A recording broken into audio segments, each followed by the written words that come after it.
Mon nom est Steve Cooper, propriétaire de Cooper CSA Farm and Maize. Nous sommes situés dans le magnifique canton de Uxbridge, au nord-est de Toronto. Nous faisons pousser 60 cultures différentes et offrons environ 90 variétés de semences. Nous sommes de véritables jardiniers maraîchers et nous cultivons un peu de tout, des asperges aux zucchini, de A à Z. La mise en marché de produits à valeur ajoutée a été une étape importante pour nous. J'ai essayé la vente en gros ou la mise en marché par produit. Mais tout revient en fait à une question de rentabilité. Nous avons toujours fait un peu de vente directe aux consommateurs avec un petit kiosque au bord de la route. Puis, vers la fin des années 90, nous avons développé ce créneau et fait de plus en plus chaque année de vente directe. Maintenant, notre ferme est très axée sur les produits à valeur ajoutée. Comme nous devons vendre directement aux consommateurs, nous invitons les gens à la ferme. Nous avons développé le volet agro-touristique grâce aux portes ouvertes, labyrinthe de 10 acres dans un champ de maïs, parc pour enfants où ils voient les animaux et peuvent faire une visite de la ferme. Cela nous a vraiment aidé à bâtir notre clientèle auprès des gens qui venaient directement à la ferme. Mon nom est Lisa Cooper de Cooper CSA Farm and Maize. Je suis responsable de la plus grande partie des ventes directes aux consommateurs.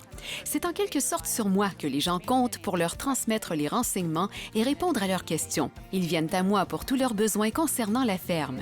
L'agriculture soutenue par la communauté ASC est un concept selon lequel le client nous paie avant le début de la saison pour cultiver les fruits et légumes et lui livrer une boîte chaque semaine. Nous avions près de 550 clients la dernière saison. Il y en a environ 300 qui continuent pendant l'hiver. Nous faisons donc de la mise en marché à longueur d'année avec un programme de partage. Nous offrons des légumes et aussi maintenant de la viande et de la volaille artisanale. La production de mets cuisinés va vraiment bien. Ce fut une expérience d'apprentissage plutôt intéressante. Maintenant, c'est un volet en pleine croissance et c'est fantastique. Nous l'avons utilisé très peu longtemps, pendant environ 2 semaines et demie. En ce court laps de temps, nous avons préparé des soupes et des tartes, des gâteaux et des biscuits, et nous avons pu servir de la nourriture aux gens qui visitaient notre labyrinthe la fin de semaine. Nos propres hamburgers et saucisses, nos produits, tout cela représentait quelque chose de plus pour les clients. Nous nous trouvons maintenant à l'intérieur de ce que nous appelons nos grands tunnels. C'est une nouveauté à la ferme cette saison. Nous les avons installés pour protéger nos cultures importantes contre les intempéries. Nous avons couvert nos framboises, nos fraises, nos tomates, et cela nous aide à les protéger contre les grands vents, la pluie ou la chaleur extrême. C'est une excellente façon de protéger nos champs. Nous sommes vraiment à l'écoute de nos clients pour connaître facilement ce qui se passe. Nous vivons à l'ère de l'Internet et des courriels. Nous sondons beaucoup nos clients. Avec l'ASC, ils sont très engagés dans la ferme et sentent qu'ils font partie de la ferme et veulent nous faire part de leurs commentaires. Nos sondages sont très bien accueillis. Nous répondons à plus de 150 courriels par jour et à de nombreux appels téléphoniques. Nous mettons du personnel en place pour y répondre puisque les gens veulent participer à nos activités. Le site Web et les médias sociaux font partie de l'équation. Il faut pouvoir traiter avec les gens grâce aux ventes directes.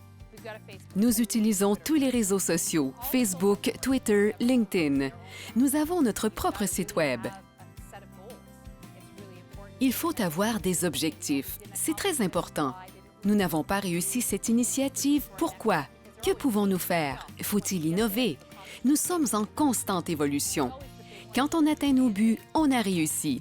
Il nous en faut alors de nouveaux.